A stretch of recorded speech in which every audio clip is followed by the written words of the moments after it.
Pinatay nila ako ng buhay. Habang unti-unti akong nalalagas sa loob ng malamig na ataol, humahalakhak sila sa ibabaw ng aking puntod, nagbibilang ng perang kapalit ng aking hininga. Mabuti pang namatay ang patay gutom na yan, dura ng asawa kong minsan kong sinamba. Pero nagkakamali sila. Ang abong inapakan nila ay magiging apoy na tutupok sa kanilang kasakiman. Handa na ba silang salubungin ang multo ng kanilang kasalanan? Pinatay nila ako ng buhay. Habang unti-unti akong nalalagas sa loob ng malamig na ataol, humahalakhak sila sa ibabaw ng aking puntod, nagbibilang ng perang kapalit ng aking hininga. Mabuti pang namatay ang patay gutom na yan, dura ng asawa kong minsan kong sinamba. Pero nagkakamali sila. Ang abong inapakan nila ay magiging apoy na tutupok sa kanilang kasakiman. Handa na ba silang salubungin ang multo ng kanilang kasalanan? Sayang lang ang bigas na pinapakain namin sa'yo. 3 taon na, ni isang supling wala kang maibigay sa anak ko. Isang hamak na tagabenta ng gamot sa estero ng Iloilo. Tapos ngayon, nag-aastang senyora sa pamamahay ko? Ang mabibigat na salita ni Doña Rosalinda ay tila mga punyal na walang awang ibinaon sa dibdib ni Lina. Subalit sa halip na sumagot, nanatiling nakaluhod ang dalaga sa malamig na marmol na sahig. Maingat niyang pinupunasan ng basahan ang mamahaling sapatos na katad ng kanyang biyenan. Bawat galaw ng kanyang nanginginig na mga kamay ay nagsasalamin ng kanyang matinding paghihirap. Mahigpit niyang kinagat ang ibabang labi, naramdaman ang mapait na lasa ng sariling dugo. Pinipigilan ang pagpatak ng mga luha na matagal nang naipon. Ang lalamunan niya ay tila hinihigop ng isang mabigat na pakiramdam, at ang mga binti ay parang nawalan ng lakas. Ang basahan sa kanyang mga kamay ay halos mapunit sa sobrang higpit ng kanyang pagkakahawak. Ang napakagarang salas na puno ng mga antigong palamuti ay biglang naging isang masikip at nakakasulasok na kulungan. Bakit kailangang magbayad ng ganito kalaking halaga ang isang pusong naghahangad lamang ng isang tunay na pamilya? Ang matalas na katahimikan ay nabasag lamang nang marinig nila ang pagbukas ng pinto mula sa labas. Ang mabibigat at pamilyar na mga yabag ay naghudyat ng pagdating ni Carlos. Nakangiti itong pumasok. Ang anyo ay isang perpektong larawan ng isang matagumpay at maamong asawa. Agad nitong nilapitan si Lina at dahan-dahang hinawakan sa magkabilang balikat upang itayo mula sa pagkakaluhod. Ma, tama na yan. Pagod ang asawa ko mula sa pag-aayos ng bahay. Malambing ngunit may diin. Nasaway ni Carlos sa kanyang ina. Hinalikan niya ang noo ni Lina. Isang halik na tila nagpawi sa lahat ng pang-aalipusta na natanggap niya kanina. Bumuntong hininga si Doña Rosalinda at umikot ang mga mata bago tinalikuran ng mag-asawa. Nang makaalis ang matanda, tinitigan ni Carlos si Lina ng may puno ng pagsuyo. Kinuha nito mula sa bulsa ng kanyang coat ang isang maliit na bote. Maingat niyang inilabas ang isang kapsula at inilagay sa palad ni Lina. Inumin mo na ang bitamina mo, mahal, sabi ng doktor. Makakatulong ito para mas mapabilis ang pagkakaroon natin ng baby. Bulong ni Carlos habang hinahagod ang buhok ng asawa. Tiningala ni Lina ang kanyang asawa. Ang mga mata ay puno ng bulag na pag-ibig at pasasalamat. Si Carlos ang kanyang tagapagligtas, ang tanging lalaking tumanggap sa kanyang kahirapan. Walang pag-aalinlangan niyang nilunok ang gamot, kasabay ng isang basong tubig. May bahagyang paghapdi siyang naramdaman sa kanyang lalamunan pagbaba ng kapsula, ngunit binaliwala niya ito. Para sa pangarap nilang pamilya, titiisin niya ang lahat. Nang magtungo si Carlos sa banyo upang maligo, ang tuloy-tuloy na pagdaloy ng tubig ay pumuno sa katahimikan ng kwarto. Nakaugalian na ni Lina ang ayusin ang mga gamit ng asawa. Habang nililigpit niya ang mga papeles sa ibabaw ng mesa, hindi niya sinadyang masanggi ang itim na leather briefcase ni Carlos. Nahulog ito sa sahig at bumukas ang mga nakatagong siwang nito. Dali-daling lumuhod si Lina upang pulutin ang mga nagkalat na dokumento. Ngunit nahinto ang kanyang paghinga nang makita ang pamilyar na logo ng isang kilalang insurance company. Binasa niya ang nilalaman nito. Isa itong life insurance policy na nagkakahalaga ng 10 milyong piso. Ang pangalan ng nakasiguro ay si Marilina Santos at ang tanging makakatanggap ng buong halaga kapag siya ay pumanaw ay walang iba kundi ang asawa niyang si Carlos. Kumunot ang noo ni Lina. Bakit kukuha si Carlos ng ganito kalaking insurance nang hindi niya alam? Nanghihina ang mga kamay na hinalungkat pa niya ang loob ng briefcase. Sa ilalim ng isang itim na folder, nakita niya ang isang maliit na papel na makintab. Isa itong resulta ng ultrasound. Ang mga mata ni Lina ay nanlaki habang tinititigan ang pangalan ng pasyente na nakaimprenta sa itaas na bahagi ng papel, Stella Rivas, at sa ibaba nito ay ang edad ng bata sa sinapupunan, 16 na linggo. Ang mundo ni Lina ay tila tumigil sa pag-ikot. Ang malamig na hangin mula sa aircon ay parang mga yelong tumusok sa kanyang mga buto. Pinagtagpi-tagpi ng kanyang isipan ang lahat. Ang pagmamalupit ng biyenan. Ang napakalaking pera mula sa insurance. Ang babaeng nagngangalang Stella na nagdadalang tao. At ang mga bitamina. Ang mga bitaminang gabi-gabi niyang iniinom mula sa kamay ng lalaking pinakamamahal niya. Hindi ito pampabuo ng buhay. Ito ay pampabilis ng kanyang kamatayan. Isang matinding pag-ubo ang biglang pumunit sa kanyang lalamunan. Napahawak si Lina sa gilid ng mesa upang hindi matumba. Kinuha niya ang puting panyo mula sa kanyang bulsa at itinakip sa kanyang bibig habang patuloy sa pag-ubo na tila nilalagas ang kanyang mga baga. Nang ilayo niya ang panyo, bumungad sa kanya ang sariwa at malapot naman siya ng dugo. Kasabay nito, biglang umilaw ang screen ng cellphone ni Carlos na naiwan sa ibabaw ng mesa. Isang mensahe ang lumitaw mula kay Stella. Kailan mo ba tatapusin ang problema natin? Kailangan na nating magpakasal bago lumaki ang tiyan ko. Napasandal si Lina sa pader. Sapo-sapo ang dibdib na ngayon ay nakakaramdam ng matinding kirot at paghihigpit. Ang lason ay unti-unti nang gumagapang sa kanyang mga ugat. Nanlalabo ang kanyang paningin at halos mamanhid ang buo niyang katawan. Sa kabila ng saradong pinto ng banyo, dinig na dinig niya ang masayang pagpito ni Carlos habang naliligo. Walang kamalay-malay na ang asawang unti-unti niyang pinapatay ay nakatuklas na sa kanyang demonyong plano. Sa pagbuhos ng malamig na pawis sa kanyang noo, isang tanong ang umaling-aungaw sa naghihingalong isip ni Lina. Babagsak ba siya at tuluyan ng mamamatay sa gabing ito? Kahit nag-uunahan ang matinding kirot sa kanyang dibdib at ang panginginig ng kanyang mga kamay, pinilit ni Lina na ibalik ang lahat ng dokumento sa loob ng itim na briefcase. Itiniklop niya ang resulta ng ultrasound ng babaeng nagngangalang Stella at ibinalik ito sa ilalim ng insurance policy. Eksakto kung paano niya ito natagpuan. Pinunasan niya ang patak ng dugo sa sahig gamit ang kanyang panyo at itinago ito sa kaibuturan ng kanyang bulsa. Halos mawalan siya ng hininga nang marinig niya ang pagpihit ng seradura ng pinto ng banyo. Lumabas si Carlos, amoy ng mamahaling sabon at nakangiti na tila walang bahid ng kasalanan sa mundo. Nang makita nitong namumutla at nakahawak sa dibdib si Lina, mabilis itong lumapit na may bakas ng peking pag-aalala sa mukha. Pilit na ngumiti si Lina at idinahilan ang labis na pagod sa paglilinis. Binuhat siya ni Carlos patungo sa malambot nilang kama, kinukumutan siya at hinahagkan ng kanyang noo. Sa buong magdamag, nakahiga si Lina sa tabi ng lalaking unti-unting pumapatay sa kanya. Ang bawat paghugot ng hininga ni Carlos sa kanyang tabi ay tila isang nakakabinging orasan na nagbibilang ng nalalabi niyang oras sa mundo. Pagsikat ng araw, agad na umalis si Carlos patungo sa kanyang opisina. Hindi na nagsayang ng oras si Lina.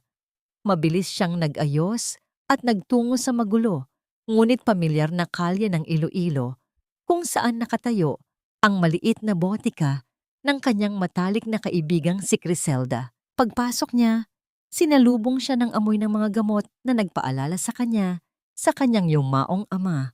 Hinatak niya si Criselda patungo sa likurang bahagi ng tindahan, malayo sa paningin ng mga mamimili. Nanginginig na inilabas ni Lina ang isang natirang kapsula ng bitamina at ang panyong may mantsa ng sariwang dugo. Tahimik na sinuri ni Criselda ang gamot gamit ang kanyang mga kagamitan. Ilang sandali pa, namutla ang parmasyutika. Tiningnan niya si Lina nang may halong awa at takot. Kinumpirma ni Criselda na ang pampatabang kapsula ay hinaluan ng mababang dosis ng lason, isang uri ng kemikal na unti-unting nagpapasikip sa mga ugat ng puso upang palabasin na ang biktima ay namatay sa atake. Bumigay ang mga tuhod ni Lina. Napaupo siya sa malamig na semento habang walang patid na umaagos ang kanyang mga luha.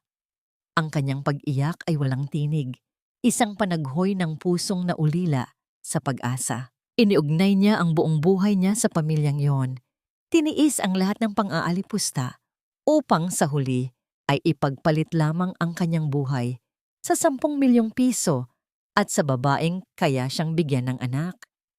Niyakap siya ng mahigpit ni Criselda. Hinayaang ibuhos ni Lina ang lahat ng sakit. Ngunit matapos ang ilang minuto, hinawakan ni Criselda ang magkabilang balikat ng kaibigan at pinilit itong tumingin sa kanyang mga mata. Isang baliw at mapanganib na plano ang namuo sa isip ng matapang na parmasyutika.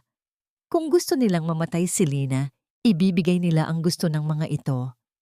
Bago sila magtungo sa ospital upang isakatuparan ng plano, humingi ng isang sandali si Lina.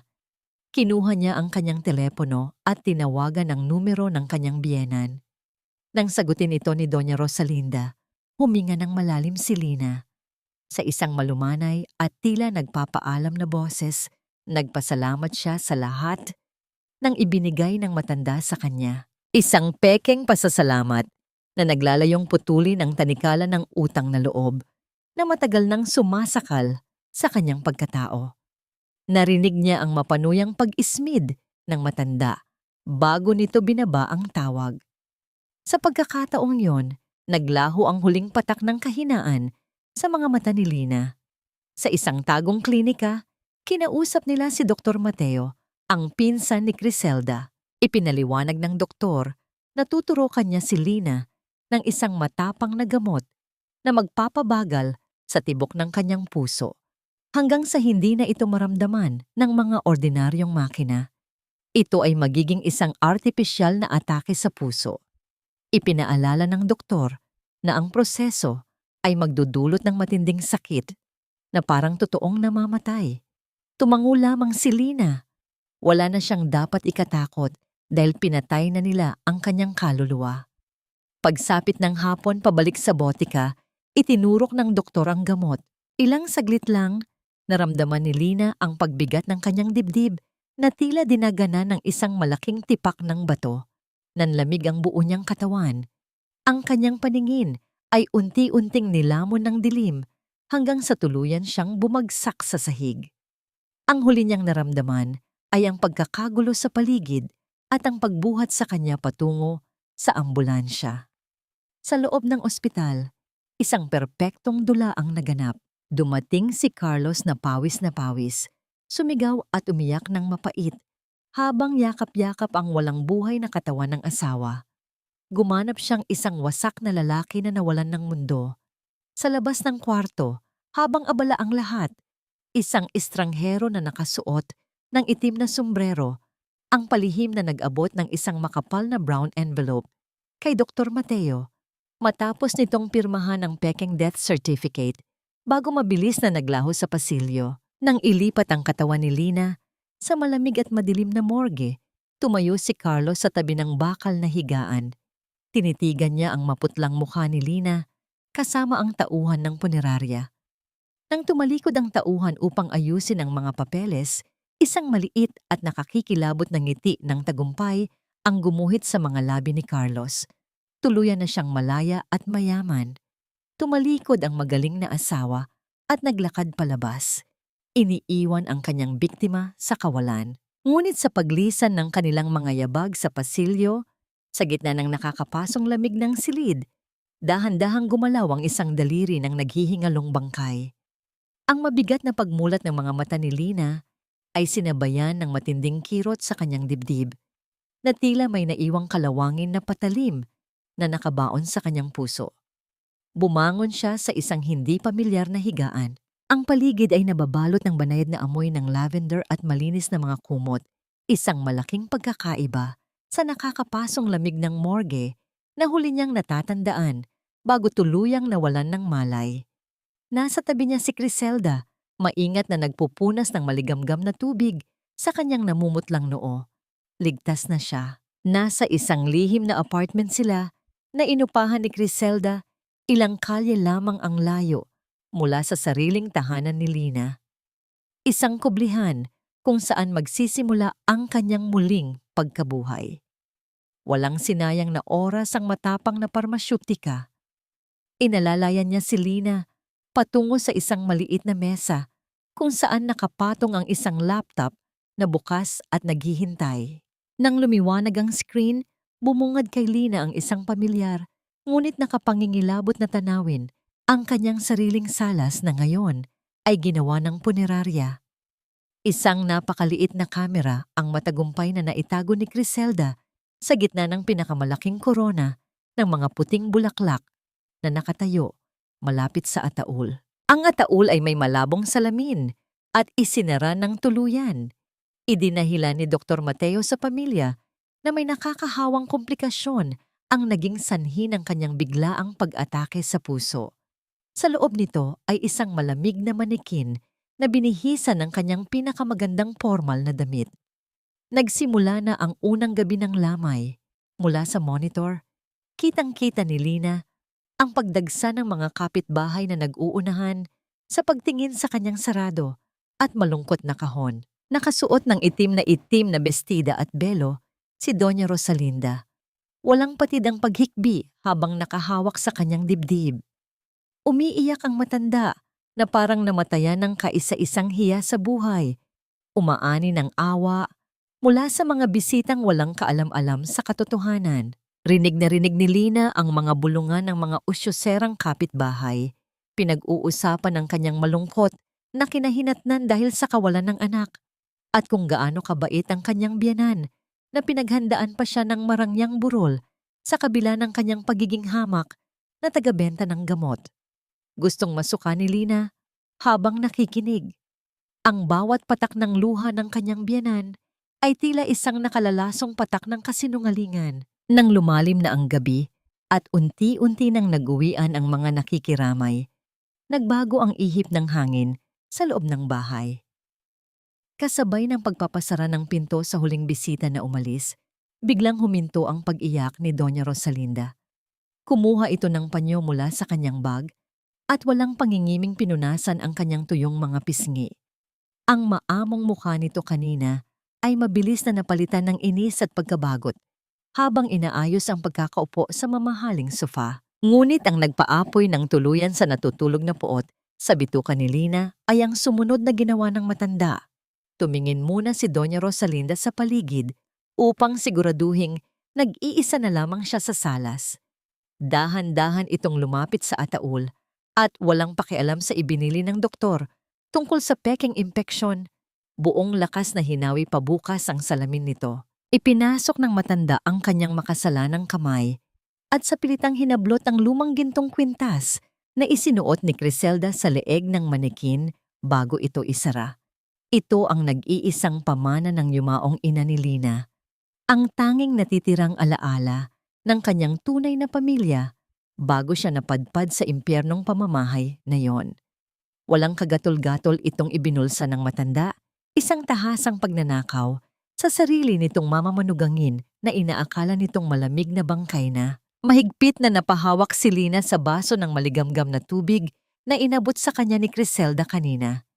Hinigpitan niya ang pagkakahawak dito hanggang sa mamuti ang mga buto ng kanyang mga daliri. Wala nang luhang lumabas sa kanyang mga mata. Natuyo na ang balon ng kanyang awa sa sarili. Ang natira na lamang sa kanyang pagkatao ay isang nag-aapoy na galit na handang manunog ng kaluluwa. Tinitigan niya ang screen ng may malamig at matalim na paningin. Ang kanyang isip ay nagsisimula nang humabi ng pinakamalupit na paghihiganti. Sa gitna ng kanyang matalim na pagmamasid, isang hindi inaasahang pangyayari ang nakakuha ng kanyang atensyon. Isang lalaking nakasuot ng madilim na jacket at may tabing na sombrero ang tahimik na lumapit sa kanyang ataul habang abala si Carlos sa pakikipag-usap sa telepono sa labas ng bahay. Ang estranghero ay dahan-dahang naglapag ng isang dalisay na puting rosas sa ibabaw ng salamin. Yumuko ng bahagya bilang isang taimtim na pagbibigay galang at mabilis na naglaho patungo sa kadiliman ng kalsada. Hindi pamilyar kay Lina ang tindig ng lalaki na nag-iwan ng isang tahimik ngunit malalim na katanungan sa kanyang isipan. Sino ang lalaking iyon na nakikidalamhati sa kanya sa gitna ng gabing puno ng mga huwad na tao? Ngunit wala nang mas ikagugulat at ikadudurog pa ng kanyang pagkatao nang makita niya ang pagbalik ni Carlos sa salas. Lumapit ang kanyang asawa sa pintuan upang salubungin ang isang panauhin. Ang mabigat at mabagal na pagpihit ng siradura ng pinto sa kalagitnaan ng gabi ay naghudyat ng pagdating ng isang taong matagal nang naghihintay. Isang babaeng may malaking tiyan ang pumasok sa loob. Nakangiti ito ng mapanukso, walang bahid ng kalungkutan, at agad na ipinulupot ang mga braso sa leeg ni Carlos. Dumating na si Stella. Ang kiridang makikinabang sa kanyang malagim na kamatayan ay matapang na tumatapak sa mismong sahig ng kanyang bahay habang sariwa pa ang kanyang peking bangkay. Ang pagpasok ni Stella sa loob ng kabahayan ay tila pagpasok ng isang lason na mabilis kumalat sa hangin. Ang matapang at mamahaling pabango ng kirida ay pilit na sinasakal ang malungkot na amoy ng mga bulaklak at murang insenso na nakapaligid sa ataol.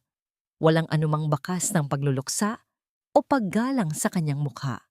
Bagkus, isang mapanuksong ng ngiti ang nakapaskil sa kanyang mga labi habang walang pag-aalinlangang ipinulupot ang kanyang mga braso sa leeg ni Carlos, eksakto sa mismong harapan ng altar kung saan nakapatong ang nakangiting larawan ni Lina. "Babe!" Ang baho naman ng bahay na to. Amoy mahirap, nakakasulasok ang hangin. Maarteng reklamo ni Stella habang nakangiwi ang mukha. Pilit na inilalayo ang kanyang ilong sa usok ng kandila. "Hanggang kailan ba tayo magtitiis sa ganitong drama?" Mahinang tumawa si Carlos, isang halakhak na nagpapatayo sa mga balahibo ni Lina na tahimik na nanonood mula sa kabilang ibayo ng lungsod. Dahan-dahang ibinaba ng lalaki ang kanyang mga kamay upang haplusin ang malaking tiyan ni Stella. "Konting tiis na lang, Hon. Kapag nailibing na ang pabigat na yan at nakuha ko na ang 10 milyong insurance, iiwan natin ang basurahang ito. Ibibigay ko sa inyo ng anak natin ang pinakamarangyang buhay." Ang mga salitang iyon ay parang mga asidong ibinuhos sa bukas na sugat ni Lina. Sa loob ng lihim na silid, kung saan siya nagtatago, ang kanyang buong katawan ay nanginginig sa matinding puot. Subalit ang walang hiyang palabas ng dalawang traidor ay hindi pa nagtatapos. Dahan-dahang lumapit si Stella sa ataul. Ang matutulis at pulang-pula niyang mga kuko ay marahas na dumampi sa ibabaw ng malabong salamin. Tila sinusuri ang laman nito na parang isang walang kwentang bagay na itatapon na sa basurahan. Sayang lang ang ganda ng damit niya. Hindi naman bumagay sa mukha niyang mukhang tuyot na isda. Buti nga at namatay na siya. Hindi na natin kailangang magtago sa tuwing magkikita tayo. Mula sa likuran, yumakap si Carlos sa baywang ng babae. Ipinatong niya ang kanyang baba sa balikat nito at tumingin sa kabaong ng kanyang sariling asawa nang walang anumang pagsisisi sa kanyang mga mata. Humarap si Stella sa kanya at sa mismong tabi ng malamig na ataul, naglapat ang kanilang mga labi. Isang malalim, mapusok, at nakakadiring halik ng pagtataksil na tahasang niyuyurakan ang huling patak ng dignidad ng isang babaeng nag-alay ng buong buhay niya para sa lalaking iyon. Sa harap ng monitor ng laptop, ang mga tuhod ni Lina ay tuluyang bumigay, ngunit sinalo siya ng upuan. Ang hangin sa kanyang mga baga ay tila ninanakaw ng matinding sakit. Upang pigilan ang isang baliw na sigaw na nagbabadyang kumawala sa kanyang lalamunan, kinagat niya ng ubod ng higpit ang manggas ng kanyang sariling damit. Bumaon ang kanyang mga ngipin sa tela hanggang sa tumagos ito sa kanyang balat at nalasahan niya ang mainit at maalat na patak ng sariling dugo. Ang mga luha ay patuloy na umaagos sa kanyang mga pisngi, ngunit hindi na ito luhang nagmula sa kalungkutan. Ang bawat patak ay mabigat at nag-aapoy sa pagnanasang maghiganti.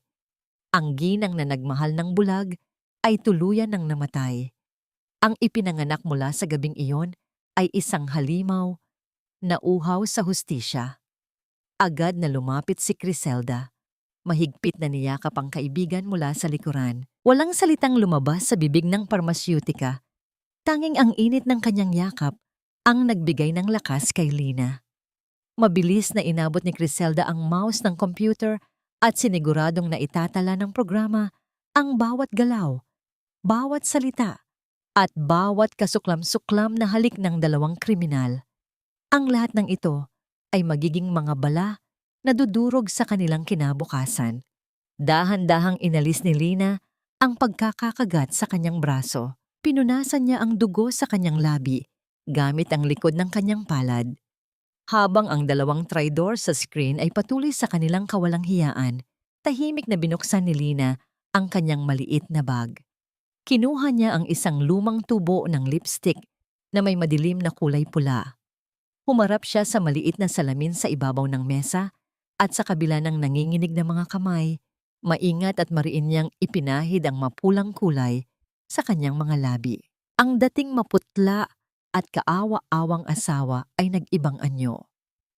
Ang kanyang refleksyon ay nagpapakita ng isang biyudang handang ihatid ang sariling asawa patungo sa impyerno.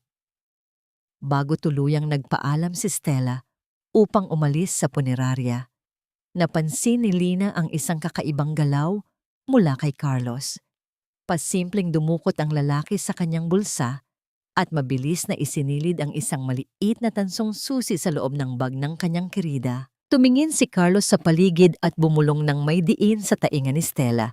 Isang seryosong babala na hindi dapat ipaalam kahit kanino ang tungkol sa ibinigay nitong bagay. Isang malamig na katanungan ang bumalot sa isip ni Lina. Ano ang binubuksan ng susing iyon at bakit kailangan itong itago ni Carlos sa gitna ng gabi? Bago pa man makahanap ng sagot ang kanyang isipan, ang malalim na katahimikan ng gabi sa monitor ay biglang binasag ng malalakas at mararahas na paghampas sa makapal na kahoy ng pintuan ng punerarya. Ang sunod-sunod na pagbagsak ng mabibigat na kamao mula sa labas ay nagdulot ng gulat kay Carlos at Stella. May mga taong dumating sa kalagitnaan ng dilim at mula sa marahas na paraan ng kanilang pagtawag, alam ni Lina na hindi sila naroon upang makiramay. Ang marahas na pagbukas ng pinto ay nagdulot ng isang nakabibinging tunog na yumanig sa buong salas ng punerarya. Tila ba pati ang mga dingding ay natakot sa mga taong pumasok. Tatlong lalaking may malalaking pangangatawan at madidilim na mukha ang sumulpot mula sa kadiliman ng labas. Ang bawat hakbang ng kanilang mabibigat na bota sa makintab na sahig ay nag-iiwan ng bakas ng putik at panganib. Sa harap ng monitor, napahawak si Lina sa kanyang leeg. Damang-dama ang kaba para sa seguridad ng kanyang lihim na kamera habang nakikita ang takot na gumuhit sa mukha ni Carlos at ang pagkaputla ni Stella. Nasaan ang pera, Carlos? Akala mo ba ay makakalimutan namin ang utang mo dahil lang may patay sa bahay na ito? Ang boses ng pinuno ng mga lalaki ay mababa, ngunit puno ng banta. Tila isang kulog na nagbabadya ng bagyo. Nanginginig ang mga kamay ni Carlos habang pilit na humaharap sa mga ginitgit na maniningil. Konting panahon pa. Parating na ang pera mula sa insurance ng asawa ko. Isang linggo na lang, mababayaran ko na kayong lahat pati ang interes.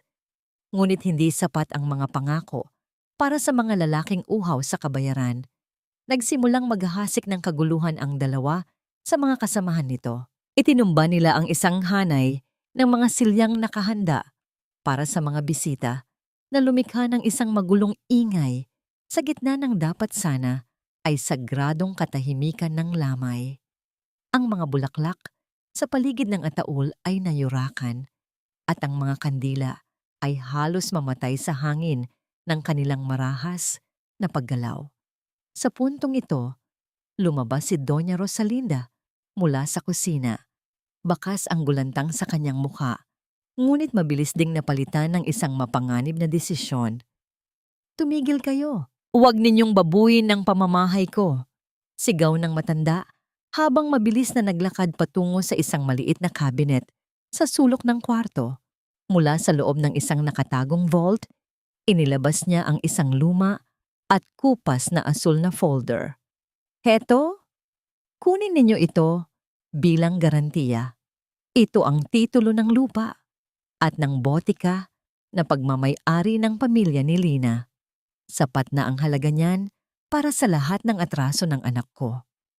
Sa kabilang dako ng lungsod, sa loob ng tahimik na apartment, naramdaman ni Lina ang isang matalim na kirot na tila binuway ang kanyang buong pagkatao.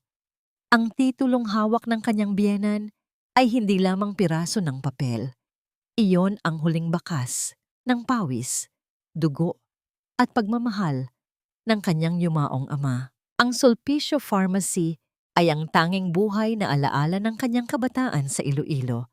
Ang pundasyon ng kanyang dangal na ngayon ay itinataya ng kanyang biyenan upang isalba ang pagsusugal ng kanyang asawa. Isang malalim na paghikbi ang kumawala sa lalamunan ni Lina. Mabilis siyang tumayo at lumapit sa kanyang maliit na bag. Kinuha ang isang lumang litrato ng kanyang ama na may hawak na timbangan ng gamot. Niyakap niya ito nang ubod ng higpit sa kanyang dibdib. Ipinipikit ang kanyang mga mata habang pilit na inaalala ang amoy ng mga halamang gamot at ang malambot na tinig ng kanyang tatay. Patawad, Tay. Hindi ko hahayaang mawala ang lahat ng pinaghirapan mo. Bulong niya sa gitna ng mga luhang puno ng puot. Bago umalis ang mga maniningil, iniwan nila ang isang babalang nagpalamig sa hangin sa loob ng punerarya. 3 araw, Carlos. Kapag wala pa ang pera sa loob ng 3 araw, hindi lang titulo ang kukunin namin. Sisiguraduhin naming magkakasama na kayo ng asawa mo sa loob ng kabaong na iyan. Ang tunog ng pag-alis ng kanilang sasakyan sa labas ay nag-iwan ng isang nakabibinging katahimikan. Nang masiguro nilang wala na ang mga mananakot, hinarap ni Carlos ang kanyang ina nang may halong gulat at galit. Ma, bakit mo ibinigay ang titulo? Plano ko pang ibenta yan sa mga developer para mas malaki ang makuha nating kita. Isang mapait na tawa ang kumawala kay Doña Rosalinda habang inaayos ang kanyang gusot na damit. Huwag kang hangal, Carlos. Mas mahalaga ang buhay mo kaysa sa bulok na botikang iyon. At saka, huwag kang mag-alala. Patay na ang tangang si Lina. Kanino pa ba mapupunta ang lahat kundi sa atin? Sa atin na ang lahat ng pagmamay-ari niya, mula sa huling sentimo hanggang sa huling hibla ng kanyang buhok. Habang pinapanood ni Lina ang masangsang na kasakiman ng mag-ina sa screen, napansin ng kanyang mapanuring mga mata ang isang detalye sa titulong mabilis na ipinasok ni Doña Rosalinda sa folder bago ito tuluyang ibigay. Sa ibabang bahagi ng papel, may isang selyo na kulay pula na tila bahagyang kakaiba ang pagkakalapat. Hindi ito ang karaniwang tuyong selyo ng notaryo na natatandaan niya sa mga dokumento ng kanyang ama. Tila ba may isang lihim na nakatago sa likod ng legalidad ng papel na yon, isang misteryo na maaring magpabago sa takbo ng laban. Ngunit ang tensyon sa loob ng silid ay mabilis na lumipat sa ibang antas. Sa monitor, nakitang lumapit si Doña Rosalinda sa malaking korona ng mga bulaklak kung saan nakatago ang kamera. Nagsimulang ayusin ng matanda ang mga puting rosas na tila may napansin itong hindi tama. Ang kanyang mga mata ay naniningkit habang sinusuri ang bawat siwang ng mga dahon. Ang puso ni Lina ay tila tumalon sa kanyang lalamunan nang makita ang kamay ng kanyang biyenan na dahan-dahang lumalapit sa mismong kinalalagyan ng lens.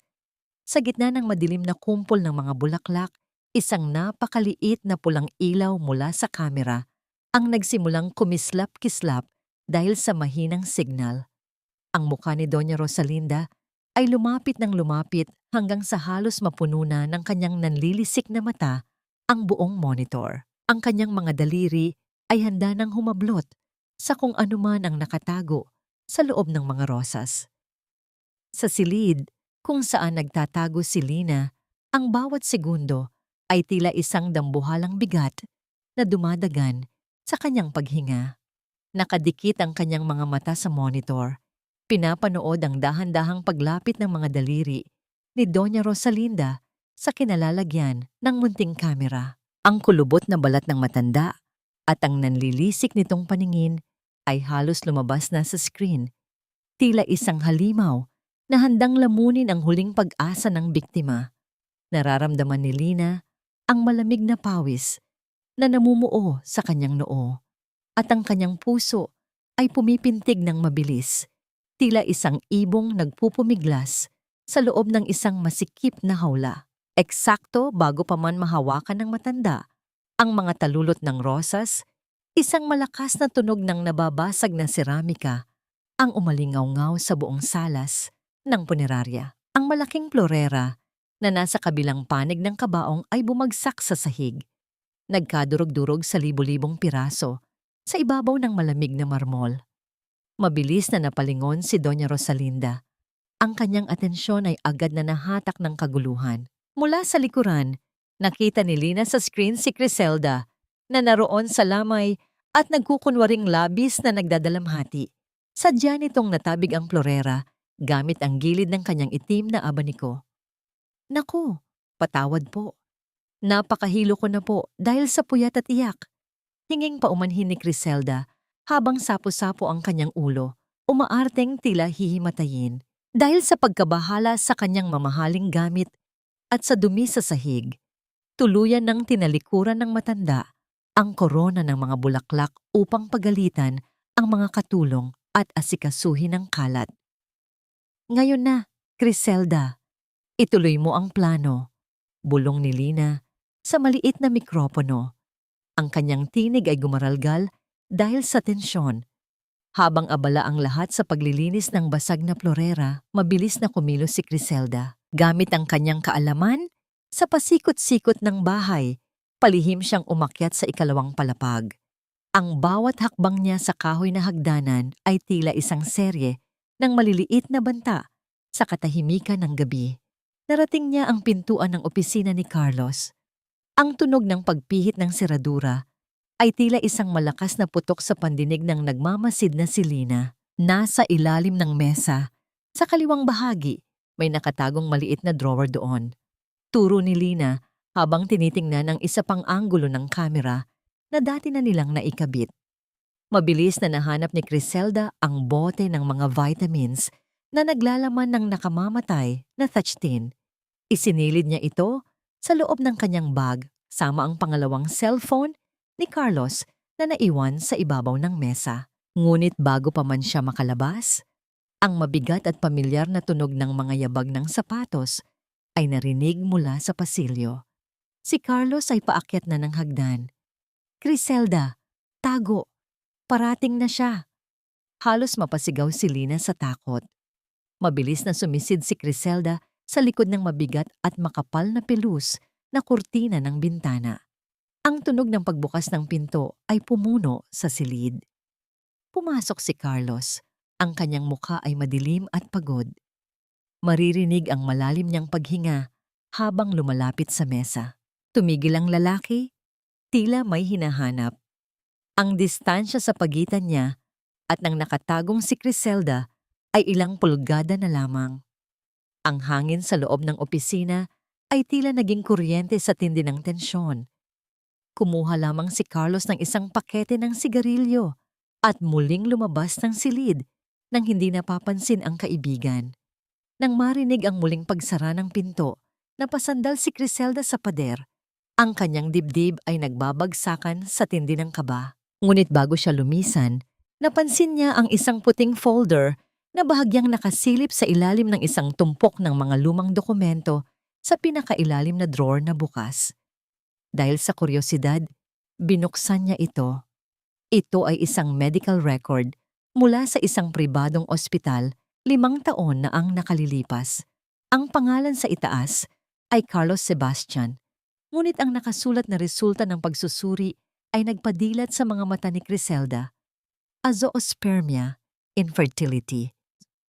Isang matalim na ngiti ang sumilay sa mga labi ni Lina nang marinig ang ibinulong ni Criselda tungkol sa nadiskubring dokumento. Kung baog si Carlos, kung gayon ay imposibleng siya ang ama ng dinadalang bata ni Stella. Ang buong pundasyon ng kasinungalingan ni Carlos ay nagsisimula ng mabitak. Mabilis na bumaba si Criselda at matagumpay na nakalabas ng bahay, dala ang lahat ng ebidensyang kailangan nila. Nakita ni Lina sa monitor ang paglabas ng kanyang kaibigan sa gate at sa unang pagkakataon, matapos ang maraming gabi ng pagdurusa, isang tunay at malamig na ngiti ang gumuhit sa mga labi ng dalaga. Hawak na nila ang mga baraha. Ngunit ang ginhawa ay panandalian lamang habang naglalakad si Criselda patungo sa kanyang sasakyan sa madilim na bahagi ng kalsada. Isang malakas na hila ang tumigil sa kanyang paglalakad. Isang kamay na kasing tigas ng bakal ang humawak ng mahigpit sa kanyang balikat. Pinipigilan ang anumang tangkang pagtakas. Ang malamig at mapang-uyam na tinig ni Carlos ay bumulong sa kanyang tainga. Sapat na upang magpatigil sa pintig ng kanyang puso. May hinahanap ka ba sa itaas, Criselda? At bakit tila masyadong mabigat ang bag mo ngayon? Ang malamig at matigas na pagkakahawak ni Carlos sa balikat ni Criselda ay tila isang gunting bakal na nagpahinto sa pagdaloy ng dugo sa kanyang mga ugat. Sa ilalim ng madilim na pasilyo ng kalsada, naramdaman ng parmasyutika ang mabilis na pagkabog ng kanyang dibdib na tila isang tambol na nagbabadyang sumabog. Ngunit sa likod ng takot, nananaig ang talas ng kanyang isipan. Nakalimutan ko ang susi ng kotse ko sa itaas, Carlos. Masyado akong natulala sa kabaong ni Lina, kaya kung saan-saan ko na nailalapag ang gamit ko. Sagot ni Criselda sa isang nanginig na boses. Pilit na humarap sa lalaki habang mahigpit na niyayakap ang kanyang bag. Bakit? Bawal na ba akong pumasok sa opisina mo para hanapin ang gamit ko? Akala ko ba ay magkaibigan tayo? Tinitigan siya ni Carlos ng may halong pagdududa. Ang kanyang mga mata ay naniningkit sa ilalim ng dilim. Tiningnan nito ang bag ni Criselda na tila may timbang na hindi maipaliwanag. Subalit sa huli, ang labis na kayabangan ni Carlos ang nanaig. Isang mapanuyang tawa ang kumawala sa kanyang mga labi habang dahan-dahang binibitawan ang balikat ng babae. Masyado kang praning, Criselda. Mag-ingat ka sa pagmamaneho. Baka sumunod ka pa sa kaibigan mo. Nang makalayo ang sasakyan ni Criselda, sa loob ng lihim na apartment, tila nabunutan ng tinik si Lina. Ang bawat salita ng pagbabanta ni Carlos ay nagpatibay lamang sa kanyang desisyon.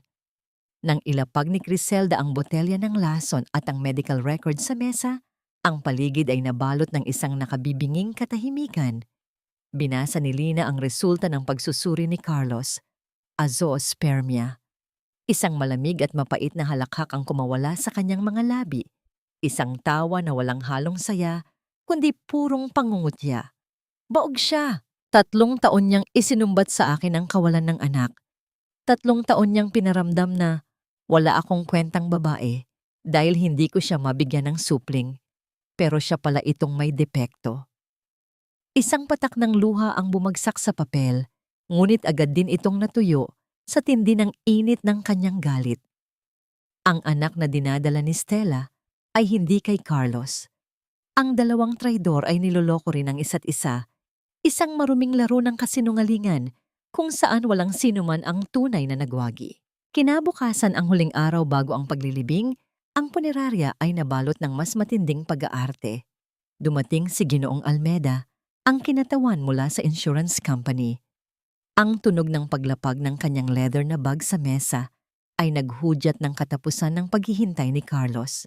Nakumpirma na po namin ang lahat ng dokumento Ginoong Sebastian, ang 10 milyong piso ay handa nang ilipat sa inyong account sa sandaling matapos ang proseso ng paglilibing bukas, pahayag ng ahente. Nakita ni Lina sa monitor ang pagpunas ni Carlos ng kanyang mga pekeng luha, habang ang kanyang mga daliri ay nanginginig sa pananabik na mahawakan ang perang kapalit ng buhay ng kanyang asawa. Si Doña Rosalinda naman ay abala sa pag-aayos ng kanyang mamahaling bestida, tila ba naghahanda para sa isang pistang parating. Sa loob ng lihim na silid, sinimulan na ni Lina ang kanyang sariling paghahanda. Inilabas niya ang isang kahon na naglalaman ng isang puting bestidang gawa sa pinong lace. Ang damit na binalak niyang isuot para sa kanilang 3 anibersaryo.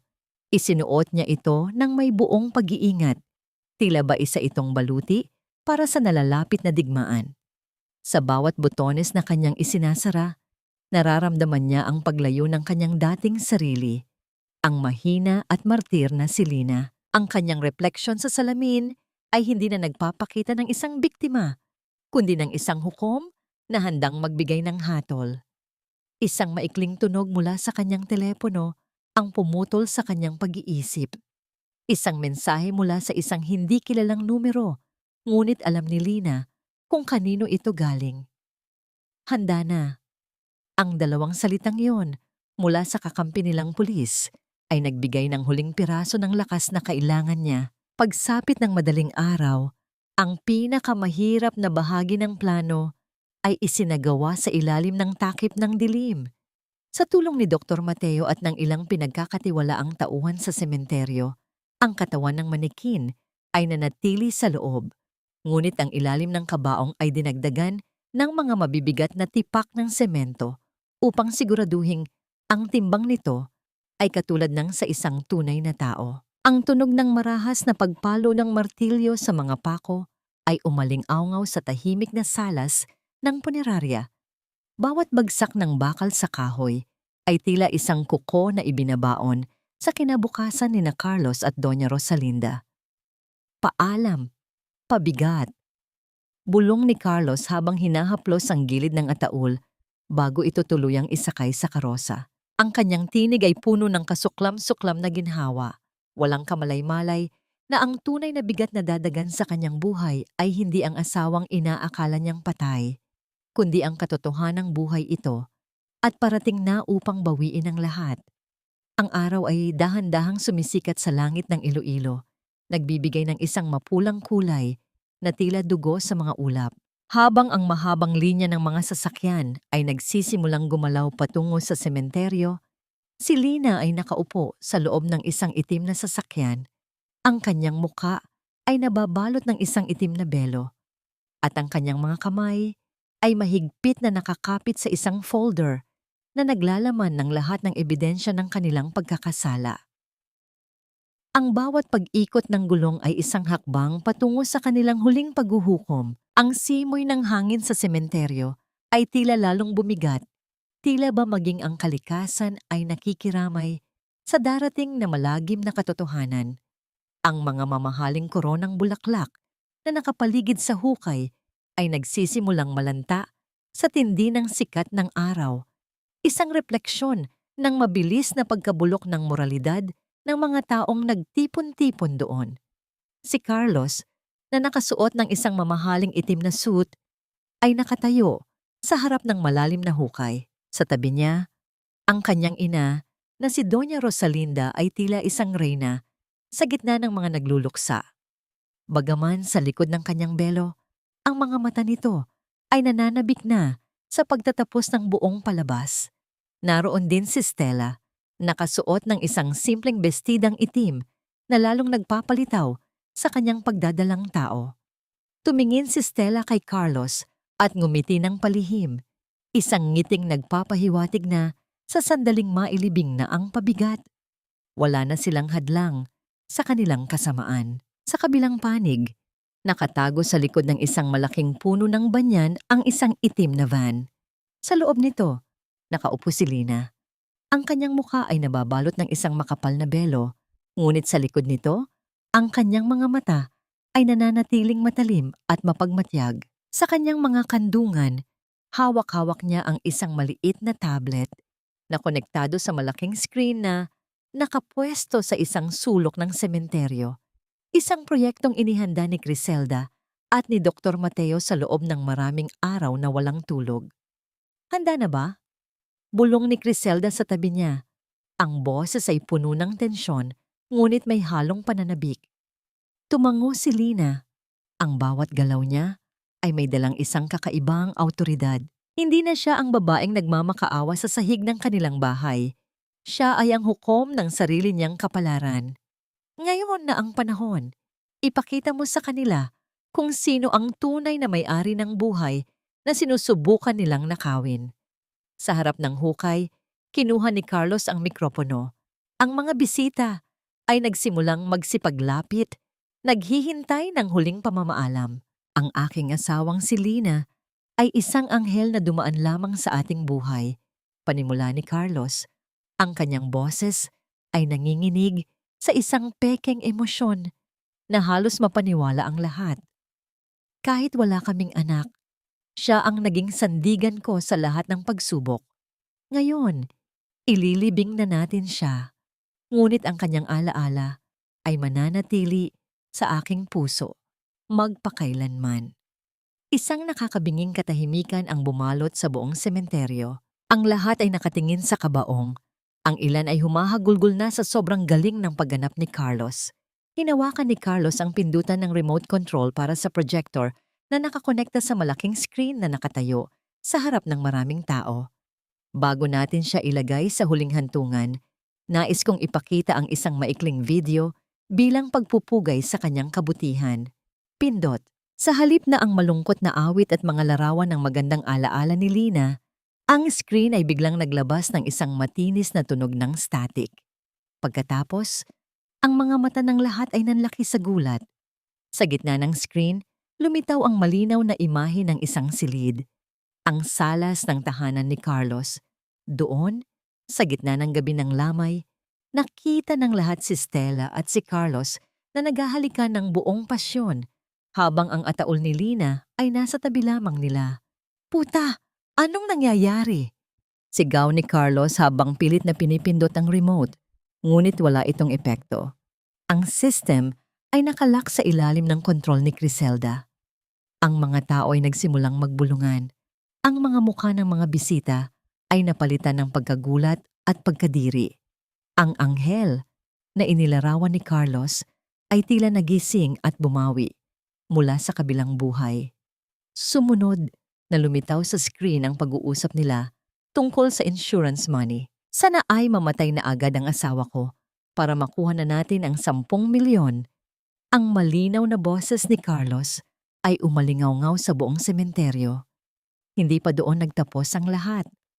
Ang susunod na eksena ay si Doña Rosalinda na nagnanakaw ng gintong kwintas mula sa katawan ng kanyang manugang.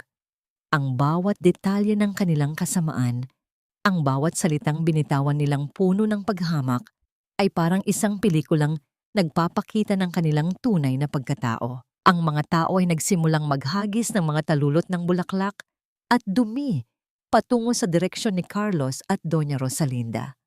Ang pinakamalupit na bahagi ay nang lumabas ang medical record ni Carlos sa screen, ang katibayan ng kanyang pagiging baog. Ang bulungan ng mga tao ay naging malakas na tawanan at pangungutya. Baog pala siya. Kanino kaya ang batang dinadala ni Stella? Isang boses mula sa karamihan ang nagpasiklab ng galit sa mukha ng Querida. Si Stella, na kanina ay nakangiti, ay biglang namutla at naramdaman ang matalim na mga titig ng mga taong nakapaligid sa kanya. Ang kanyang kasinungalingan ay nagbaliktad sa kanya. Ang mga tao sa sementeryo na kanina ay nakikiramay, ngayon ay tila mga hukom na handang manghusga. Huwag kayong maniwala sa video na yan. Edited yan. Pakana yan ng mga kalaban ko sa negosyo. Ganting sigaw ni Carlos, ngunit walang nakikinig. Ang kanyang pagmamakaawa ay nilamon ng ingay ng mga taong nandidiri sa kanya. Sa gitna ng kaguluhan, ang pinto ng itim na van ay dahan-dahang bumukas. Isang babaeng nakasuot ng puting lace na damit na damit at nakabelo ang bumaba. Ang kanyang paglakad ay marahan, ngunit may dalang bigat na nagpatahimik sa lahat.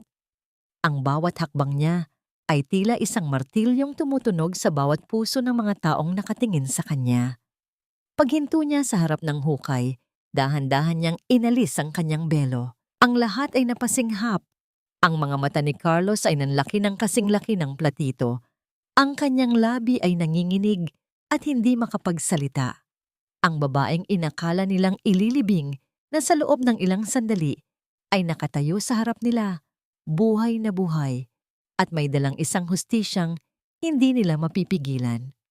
Carlos, ang boses ni Lina ay kalmado, malamig, at punong-puno ng kapangyarihan. Akala mo ba ay mamatay ako nang hindi ko nakikita ang huling yugto ng iyong kasinungalingan? Ang katahimikan sa sementeryo ay tila naging isang matalim na talim na humahati sa hangin. Ang mga ibon ay tumigil sa paghuni, at ang mga taong nakapaligid ay tila naging mga ribultong bato sa gulat.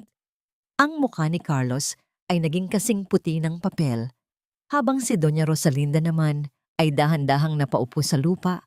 Ang kanyang mga mata ay nanlalaki at nakapako sa babaeng nakatayo sa harap nila.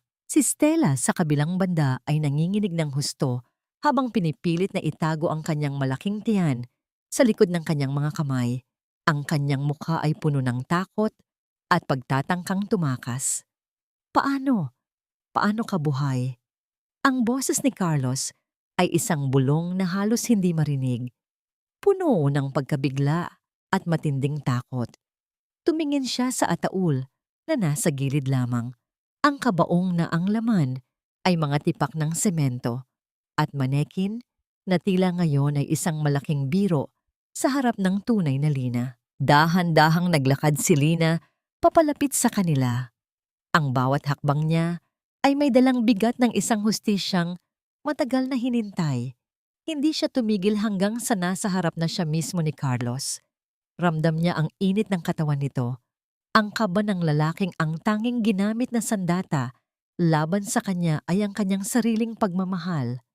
Buhay. Carlos, hindi mo na kailangang magtanong, sagot ni Lina.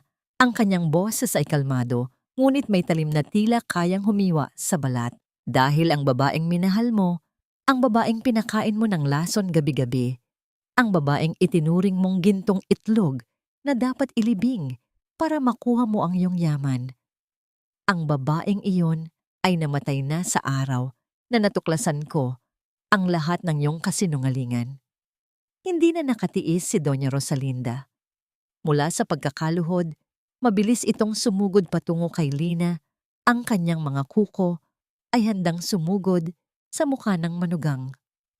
Walang hiya kang babae ka. Bakit ka pa bumalik? Dapat ay nabulok ka na sa loob ng kabaong na yan. Ngunit bago pa man madapuan ng matanda si Lina, dalawang lalaki na nakasuot ng uniforme ng pulis ang mabilis na humarang at pumigil sa kanya. Ang tunog ng pagbaba ng bakal na kong sa kanyang mga pulso ay naging isang musika sa pandinig ni Lina. Ang matanda ay nagpumiglas at sumigaw ng kung ano-anong sumpa. Ngunit ang kanyang mga boses ay nilamon lamang ng ingay ng mga taong nakapaligid na ngayon ay sumisigaw na rin ng hustisya. Carlos Sebastian at Rosalinda Sebastian, kayo ay nasa ilalim ng aresto sa kasong pagtatangkang pagpatay, pagpapalsipika ng dokumento at pagtatangkang panloloko sa insurance. Pahayag ng pulis habang nilalapitan si Carlos. Si Carlos na wala ng takas ay biglang lumuhod sa paanan ni Lina.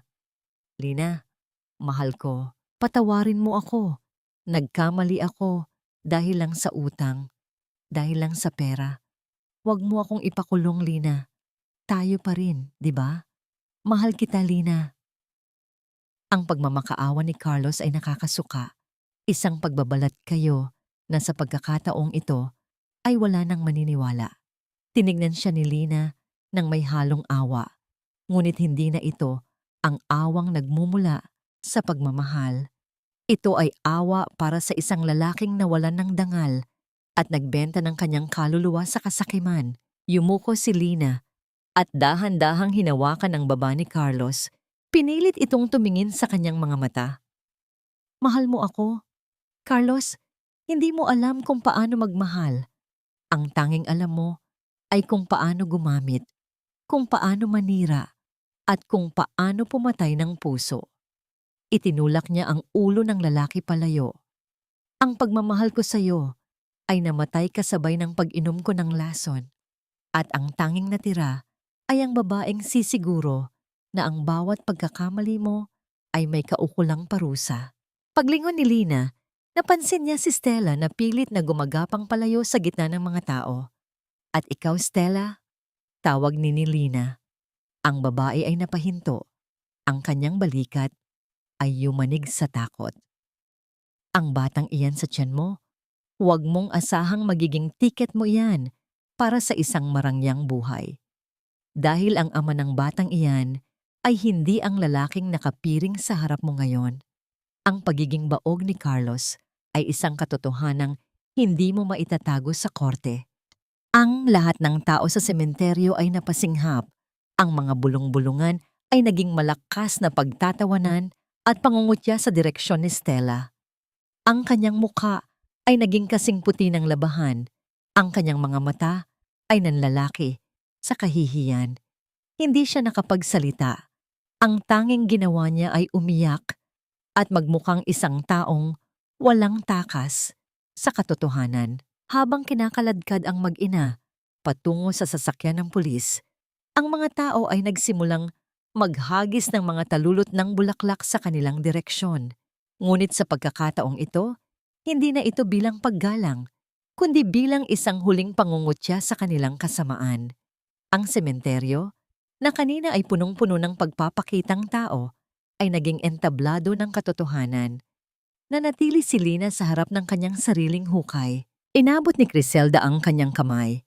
Isang kamay na nagpapakita ng pagkakaibigan at suportang hindi kailanman nagbago. Tumingin si Lina sa malayo, sa papalubog na araw na nagbibigay ng pag-asa sa isang bagong yugto ng kanyang buhay. Ang lahat ng sakit, ang bawat gabi ng paghihirap, at ang bawat luhang ibinuhos ay naging puhunan para sa kanyang kalayaan. Tapos na ang utang na loob ko, Criselda. Bulong ni Lina habang pinapanood ang mga sasakyan ng pulis na unti-unting lumalayo. At sa wakas, ako ay tunay na malaya na. Ang mga huling alingawngaw ng sirena ng pulisya ay dahan-dahang naglaho sa abot-tanaw na tila hinihila ang lahat ng dumi at kadilimang bumalot sa buhay ni Lina sa nakalipas na mga buwan. Ang sementeryo, na kanina ay naging entablado ng matinding puot at pagbabawi, ay unti-unti nang bumabalik sa dati nitong katahimikan. Ang mga taong naroon ay isa-isang nagsisialis. Ang kanilang mga bulungan ay puno pa rin ng gulat sa mga pangyayaring nasaksihan. Sa gitna ng lahat, naiwan si Lina, nakatayo sa harap ng kanyang sariling pangalan na nakaukit sa marmol. Ang pangalang inakalang wala na, ngunit ngayon ay simbolo na ng isang bagong pag-asa. Inilagay ni Criselda ang kanyang kamay sa balikat ni Lina. Hindi na kailangan ng mga salita. Ang bawat haplos at bawat tingin ay sapat na upang ipabatid ang lahat ng suportang hindi matatatawaran. Tara na, Lina. Hindi mo na kailangang manatili rito. Ang lahat ng masasamang alaala ay nasa likod mo na. Malambing na bulong ng kaibigan. Sumakay sila sa sasakyan at bumalik sa Iloilo. Sa bawat pagtakbo ng sasakyan sa mga kalsadang dati niyang nilalakaran nang may mabigat na pasanin, nakita ni Lina ang pagbabago ng kanyang pananaw. Ang bawat gusali, ang bawat puno, at ang bawat mukha ng mga taong kanyang nadadaanan ay tila nagkakaroon ng bagong kulay. Hindi na siya ang babaeng laging nakayuko at natatakot sa anino ng kanyang biyenan. Ang babaeng nakatingin ngayong may umunan sa bintana ng sasakyan ay isang babaeng natuto, lumaban, at nagwagi. Pagdating nila sa kanilang tinitirhan, hindi agad pumasok si Lina. Tiningnan niya ang maliit na tindahan ng gamot na pagmamay-ari ng kanyang yumaong ama. Ang mga pintura nito ay kupas na. Ang mga karatula ay medyo kalawangin na rin. Ngunit sa kanyang mga mata, Ito ay isang kuta ng kanyang dangal. Binuksan niya ang pinto at sinalubong siya ng pamilyar na amoy ng mga halamang gamot at tuyong papel. Ang amoy ng kanyang pagkabata, ang amoy ng kanyang tunay na tahanan. Ilang araw ang lumipas, ang balita tungkol sa pag-aresto kay Carlos at Doña Rosalinda ay naging usap-usapan sa buong lungsod. Nabalitaan ni Lina mula sa isang reporter na ang mag-ina ay hindi na mapigilan ang pagbabangayan sa loob ng kulungan. Sa bawat pagdinig sa korte, ang kanilang pagtatangkang isisi ang kasalanan sa isa't isa ay nagpapatunay lamang na ang pagmamahal na akala nila ay meron sila ay isa lamang kasinungalingan na nakabatay sa pera at kasakiman. Si Stella, sa kabilang banda, ay naglaho na parang bula. Iniwan ang lahat ng kanyang mga ari-arian at ang kanyang kahihiyan. Isang hapon, habang nag-aayos si Lina ng mga gamot sa kanyang counter, isang matandang babae ang pumasok sa botika. Humihingal ito at tila hirap na hirap sa paghinga. Mabilis na kinuha ni Lina ang gamot na kinakailangan ng matanda at inabutan ito ng tubig. Nang subukan ng matanda na magbayad, napansin ni Lina ang panginginig ng mga kamay nito. "Huwag na po, Nay. Itabi niyo na ang pera niyo para sa pagkain niyo." Nakangiting sabi ni Lina. "Salamat, Hija. Ang bait mo. Hindi tulad ng mga taong namumuno rito dati na puro lang pera ang nasa isip." Sagot ng matanda, habang tumitingin kay Lina ng may paghanga. "Napansin ko, parang bago ang may-ari ng butikang ito. Ang gaan ng loob ko sa inyo." Ang simpleng pasasalamat na yon ay naghatid ng isang init sa puso ni Lina na hindi niya kailanman naramdaman sa loob ng 3 taong pananatili sa mansyon ni Carlos. Doon, ang bawat kilos niya ay may kapalit na pangungutya. Dito, ang bawat kabutihan niya ay kinikilala. Napagtanto ni Lina na ang tunay na yaman ay hindi matatagpuan sa bank account o sa mga material na bagay, kundi sa kakayahang magbigay ng walang hinihintay na kapalit. Sa gabing iyon, bago isara ang tindahan, naupo si Lina sa kanyang lumang silya sa likod ng counter. Inilabas niya ang lumang litrato ng kanyang ama at ang maliit na susi na nakuha ni Criselda sa bag ni Stella noong gabing iyon. Hindi niya ito kaagad napansin noon, ngunit ang susi ay may tatak na Locker 402 mula sa isang malapit na train station. Sa tulong ni Criselda, binuksan nila ang locker kinabukasan. Sa loob, nakita nila ang isang maliit na diary na pagmamay-ari ni Stella at ilang mga dokumento tungkol sa mga ilegal na transaksyon ni Carlos sa labas ng lungsod. Ang diary ay puno ng mga detalye kung paano nila nilinlang ang insurance company at kung paano pinaplano ni Carlos na gawin ang parehong modus sa ibang mga biktima. Ang lahat ng ebidensyang ito ay agad na ipinasa ni Lina sa awtoridad. Sa bawat dokumentong kanyang ibinibigay, nararamdaman niya ang unti-unting pagkawala ng bigat sa kanyang dibdib. Hindi na siya isang biktima na naghihintay ng hustisya. Siya na ang nagtatakda ng hangganan ng kasamaan. Habang naglalakad siya pauwi sa kanyang maliit na bahay, tiningala ni Lina ang malawak at maliwanag na langit. Ang mga bituin ay tila nakangiti sa kanya, isang pangako ng isang bukas na malaya at puno ng kapayapaan. Alam niyang hindi magiging madali ang paghilom mula sa mga sugat ng nakaraan, ngunit sa pagkakataong ito, hindi na siya nag-iisa. Kasama niya ang kanyang sariling dangal, ang kanyang mga kaibigan, at ang katotohanan na hindi na kailanman matatakpan ng anumang kasinungalingan. Ang bawat pagkakamali, ang bawat pagtataksil, at ang bawat luha ay nagsilbing mga batong nagpatibay sa kanyang pundasyon. Si Lina ay hindi lamang isang babaeng muling nabuhay. Siya ay isang babaeng natutong lumipad mula sa mga abo ng kanyang sariling kasaysayan, handang harapin ang anumang bukas na darating ng may buong tapang at pagmamahal.